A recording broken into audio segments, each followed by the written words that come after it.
Turn it up. Look, 100 years after 100 years, they done lied to us about this and that.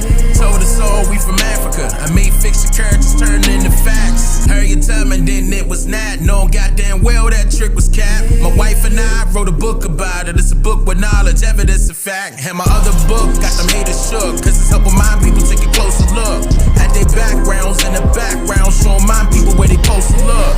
Showing my people where they get it from, where they hit it from, all sorts of angles. When it comes to this research, you must please first, don't trust strangers. Find out all on your own is what I highly recommend and suggest. And if you looking for answers and content about me, I highly recommend you the best. Which is my website at the link you see just across the screen. Don't let it miss you. I make it simple. I double down on that black and white. It's too official.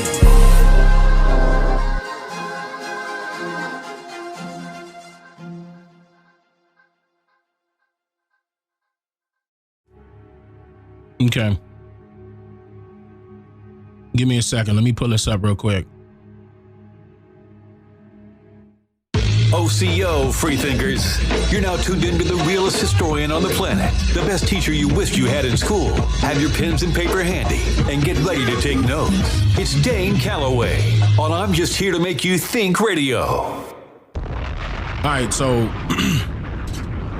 what I'm about to show you is Muhammad Ali, in which he was being interviewed by ABC in 1976 on a program called This Day Tonight, where he was discussing why he threw his Olympic gold medal in the Ohio River. Okay, now what's interesting to note is what he says in his own words at this point of the video. I'm gonna play it. At the time in 1958, we couldn't eat in the restaurants in Louisville. We couldn't eat downtown. One day I saw two Africans go in with their robes and their turbans. They couldn't speak English. I heard the man say, "Let them in, they're not Negroes." You heard that? Now, for clarity purposes, let's play it again. One day I saw two Africans go in with their robes and their turbans. They couldn't speak English. I heard the man say, "Let them in, they're not Negroes." Okay. Now that we heard what he said loud and clear, what could be the reason why Africans will be treated differently than Negroes at that time? If we were taught that Negroes are actually the long lost descendants of Africans,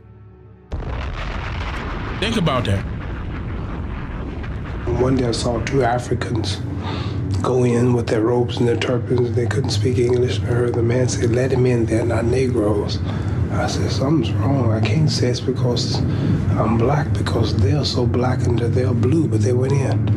So I said, well, I get my Olympic gold medal, then I'll go in. I went and got my gold medal, went back in, ordered 2 cheeseburgers, and they said, "Sorry, we don't serve Negroes." I said, "I don't eat them either, just give me 2 cheeseburgers." And she said, "You're getting smart." She called the manager and he said something about, "I don't care who he is." She said, "Cassius Clay, I don't care who he is." Anyway, the motorcycle gang came in, we had this fight, you read it. But the idea was I couldn't eat there, so I got so angry. This would stun anybody who's not used to hearing that we have no direct relation to Africans as far as genealogy is concerned. By the way, that also includes our direct bloodline. You know, how they like to say that a genealogy DNA test can determine our historical genetic makeup by bloodline.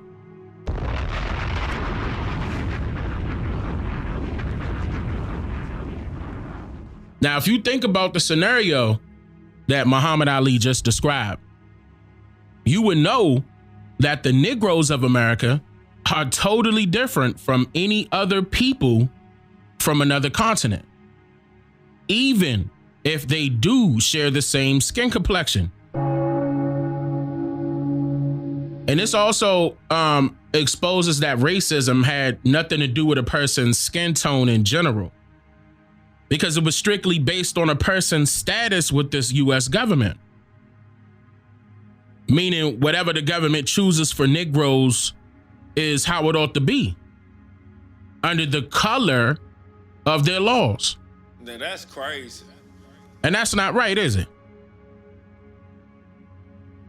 I mean, they could tell a difference between a Negro and an African, but you can't. See there?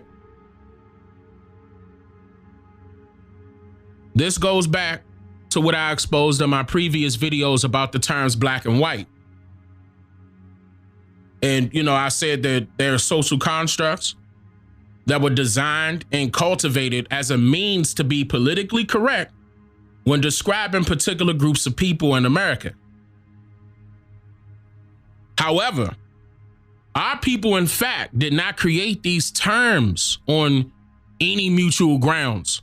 Okay, nor did we even refer to ourselves by these terms like Black and African American until it was publicly utilized by the likes of politicians or young college university students looking forward to becoming politicians in their near futures in hopes of some type of positive change that eventually never occurred, for real, for our people's benefit. But it did, in fact, elevate that individual's reputation to be considered, to be recognized in so-called Black history as a prominent public figure that allegedly attempted to do something for our people's benefit. Now that's crazy. It's always like that. That's it. That is all that is allowed to happen for people attempting to create positive change for our people in general, because that individual is not allowed to move forward in bringing their campaign promises in motion to become reality, all due to the fact that the government is not designed to work with indigenous people and their offsprings. It never has been. Come on, guys. It's no secret. We ain't got to sugarcoat nothing. It's no secret that foreigners from other countries on other continents are the only concern for this government. Why? Because this government is a foreign entity working for the best interests of other foreigners only. Am I lying? Am I right or wrong? Just ask Ukraine and all the others who will still receive immediate attention from this government with their concerns on a broader scale of things right now, still today. Now that's crazy. It's happening still.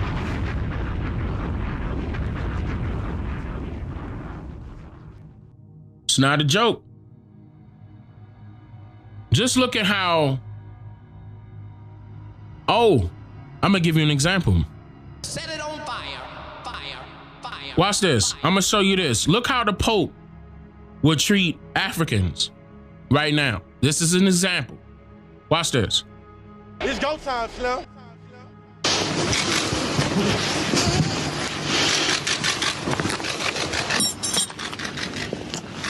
Look at this.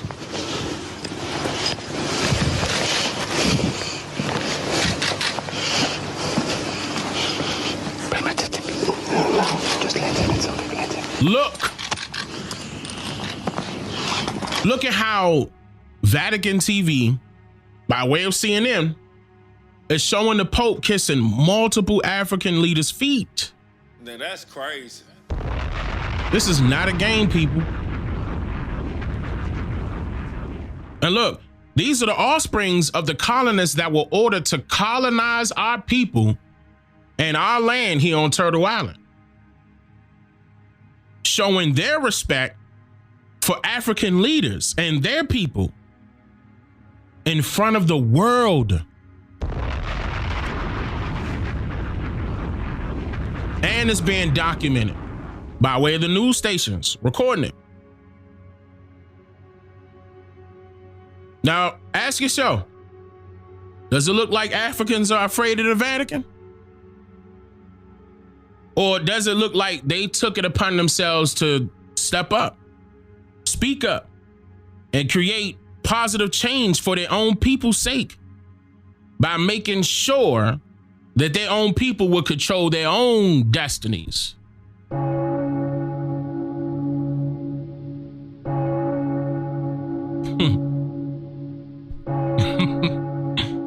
You know what else is stunning? It's how our people have never agreed to these labels as a means of describing our people in general, to the point where we did not inform the U.S. Census how we would like to be described, or even what we would like to be called, for that matter. Still today. Isn't that an issue? Now that's crazy. I like to say yes. That is a major red flag.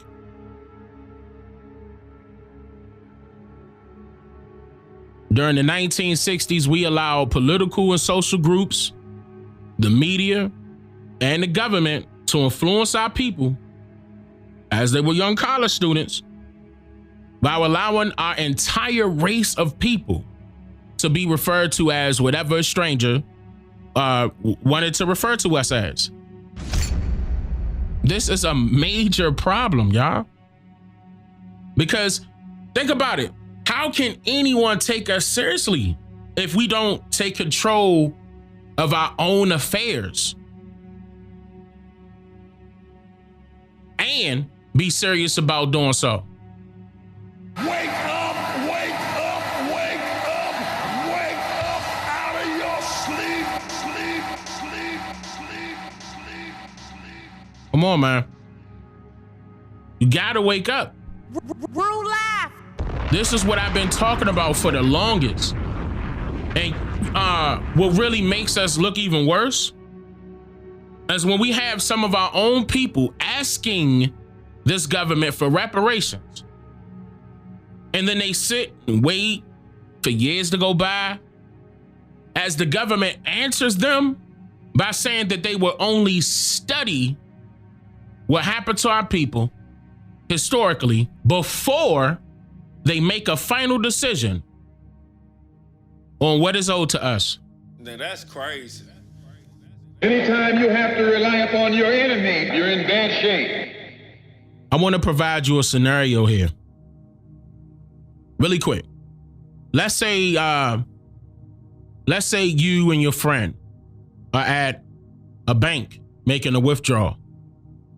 And then you both are walking to your car, and all of a sudden a few guys run up to you both with guns drawn, demanding the money that you just withdrew from your bank account. You were robbed of your money, and the thieves were never caught. Okay, now imagine that some time went by, let's say about 2 or 3 months or so, and you go back to your bank to make another withdrawal, right? But this time, you notice that the bank manager that greeted you at the door and the bank teller that's serving you right now were both involved in robbing you and your friend in the parking lot months ago. See, at that moment, what would you do? What would you do? I'm gonna give you some choices. Look at this.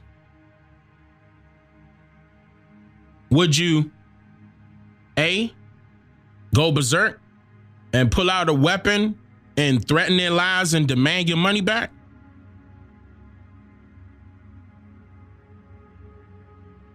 B, finish up the withdrawal, then leave and call the police?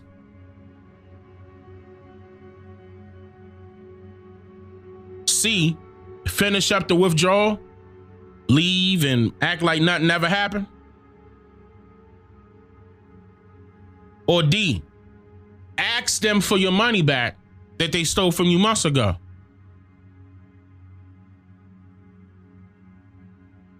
Which one you gonna pick?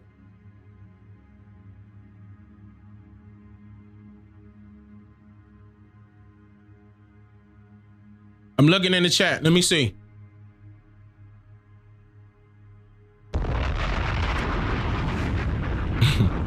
Come on now.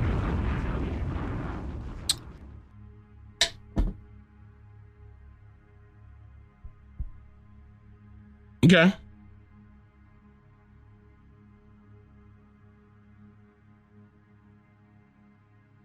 So many of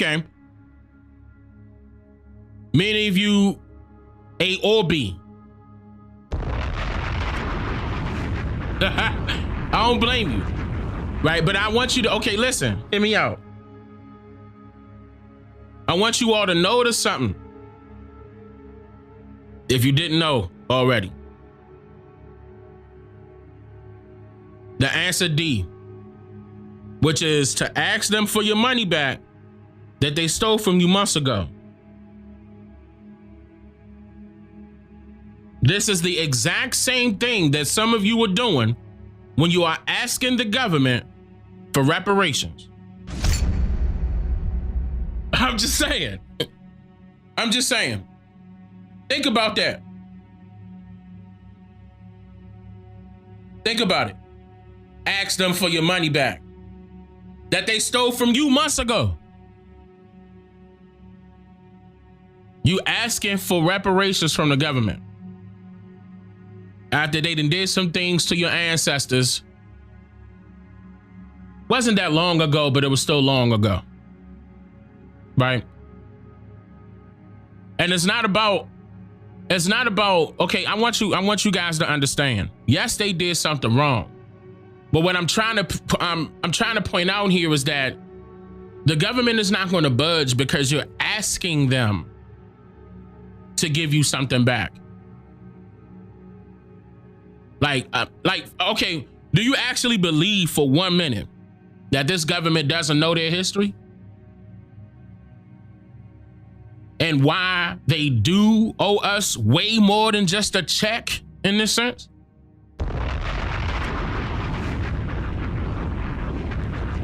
Think they don't know?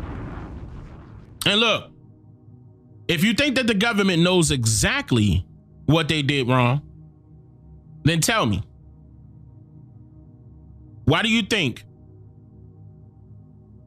they need to continuously study this matter as if they don't know what folks are talking about already?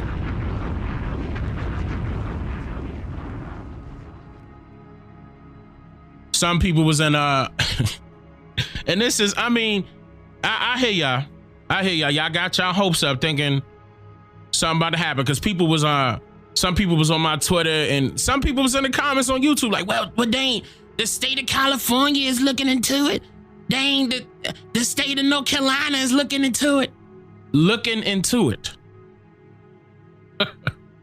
Looking into it is the same as studying, right? Right or wrong? Let me sip this tea, man.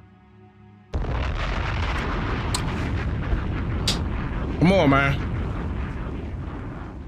Now, I asked this before.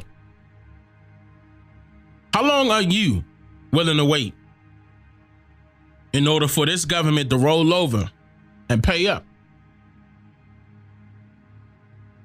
How long you willing to wait? Because first of all, I think, okay, it got to be done. It got to be done on a federal level, number one. Number two, each state that was involved in capitalizing on colonizing our lands should be held responsible. Each state. Not just a few of them. It's go time, Slim. In fact, each foreign entity that made its way over here in order to colonize our people and colonize our people on our lands They should be held responsible. Who was that, Dane? Well, I mean, you know, the ones that some foreigners refer to as the Holy Trinity. Who was that? That's France, Spain, and Britain. While practicing their little religious beliefs by way of the doctrine of discovery. Listen. All while allowing people like so-called King James, the same one that allegedly wrote his own version of the Bible, Now that's crazy. to send missionaries here to America in order to preach or teach our people the gospel, which was later referred to as the Congregation for Propagating the Gospel in Foreign Parts in 1701.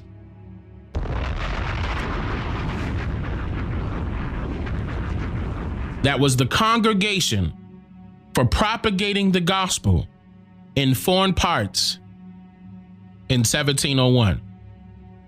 Even though they were here since some are going to say 1607, some are going to say 1614. You got to get my book.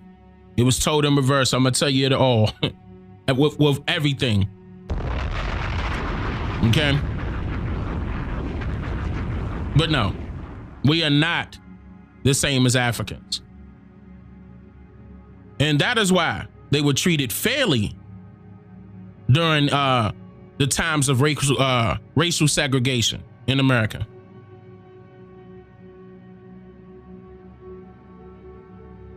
That's why we're not the same.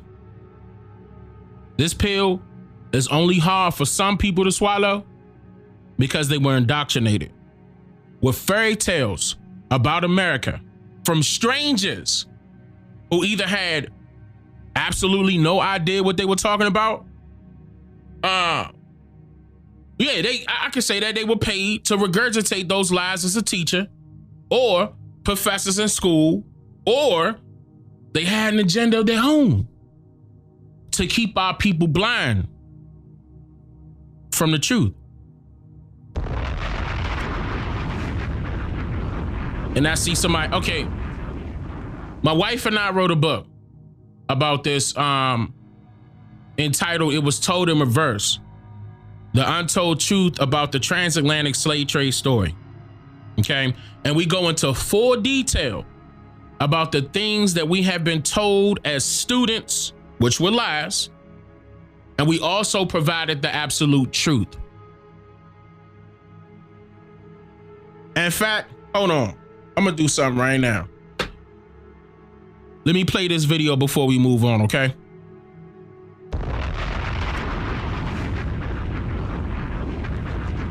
All right, here we go. Through compulsory educational institutions, vulnerable children were taught as young students about the topic of U.S. history, a mandatory learning curriculum. These young students were forced to study and comprehend all information provided by their teachers concerning this topic, to pass multiple tests and possibly graduate toward the next grading level. Without strict supervision at home from their parents concerning what their children learned in school, these students eventually became adults that were indoctrinated with detailed information about U.S. history, which they now believe is the absolute truth without any doubts or room for questioning its accuracy or validity. This type of social engineering experiment systematically manipulated millions of Americans' mindsets into a one-directional belief system, to the point where the offspring of the indigenous Niji, who are misclassified today as African Americans or Black Americans, will believe that their direct ancestors were somehow captured by anonymous European Caucasian sailors from random parts of West Africa and then forcefully migrated to North America to work as slaves for foreigners from another continent. This folklore is commonly known today as the transatlantic slave trade story. However, essential details of this story did not happen the way that we were all told by strangers in school. Not only was this deceitful story drastically manipulated and even exaggerated by design, but it was also told to us in reverse. This book is made available to order June 30th, 2022. Order your copy today to learn more. Yep. So it's available now. I want to thank each and every one of you that has supported my wife and I's book already, and even to those of you that plan on doing so in the future. Okay, you all are greatly appreciated. Okay, so now, what's even more stunning is how the truth can be right in front of people's faces, and they will still miss it. I want to give you an example. Give me a second. I'm about to pull this up. Yeah. Let me, okay. All right. So, okay, it's queued up now. So let me give you a rundown of what I'm about to show you real quick. In the early 1990s, MTV ran episodes of an animated series that they enlisted as their new comedy show. The show did extremely well for MTV.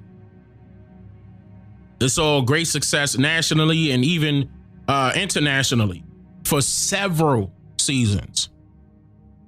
Now, due to its popularity, most of you may be familiar with this show, which was called Beavis and Butthead. Okay, now listen, hold on. Now, so most of you can recall these comedic animated characters giving their take on particular music videos during their show. That's what was going on during the early parts of their show. They would watch a music video performed by, during the early stages, it was performed mostly by heavy metal artists.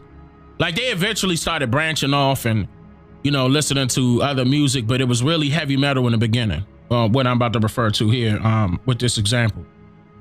And they shared what they liked and what they didn't like about whatever music video they was watching, as if they were watching it on their TV, on their own TV inside of their home, right?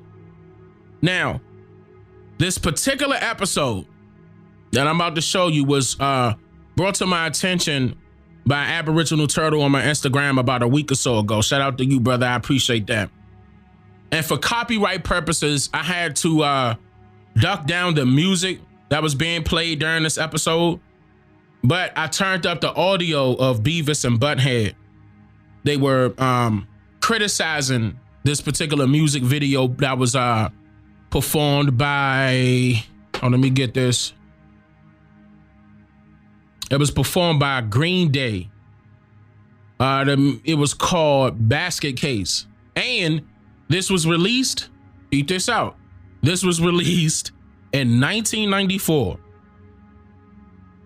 So I want you to hear that conversation.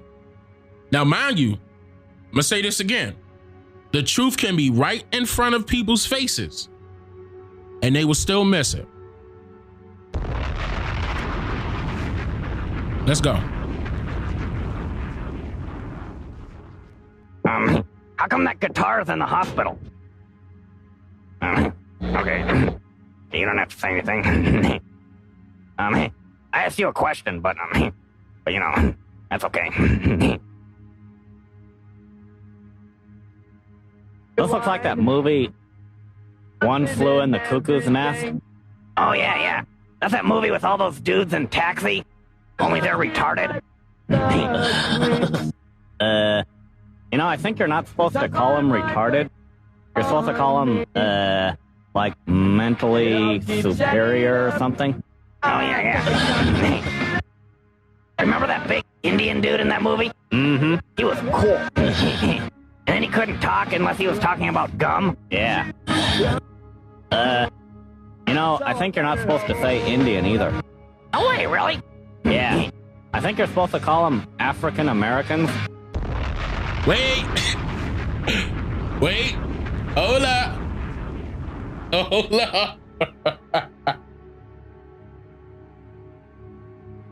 We gonna be dropping bombs. Wait a minute. Let's play it one more time for the people way in the back.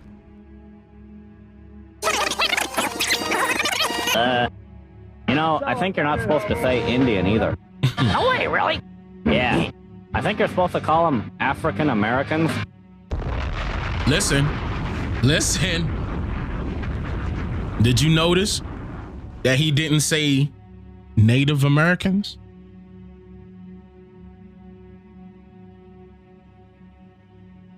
He said what?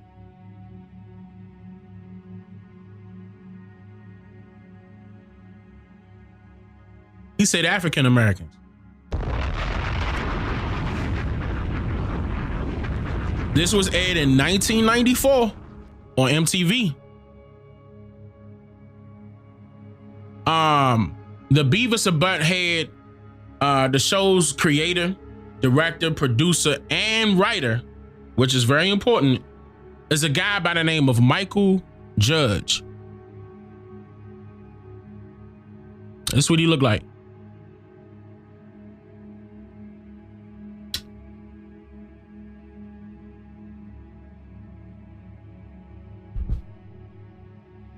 He was born in Ecuador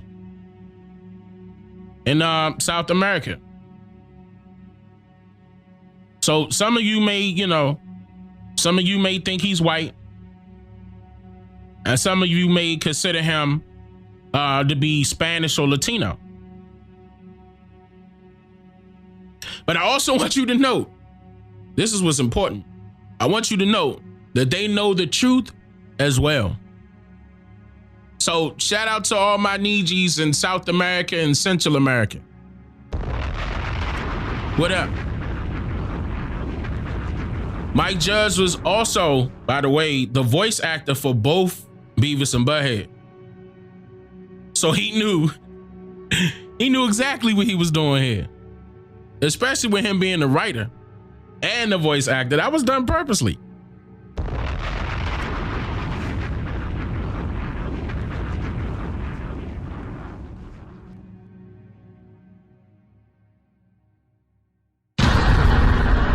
I'm just here to make you think.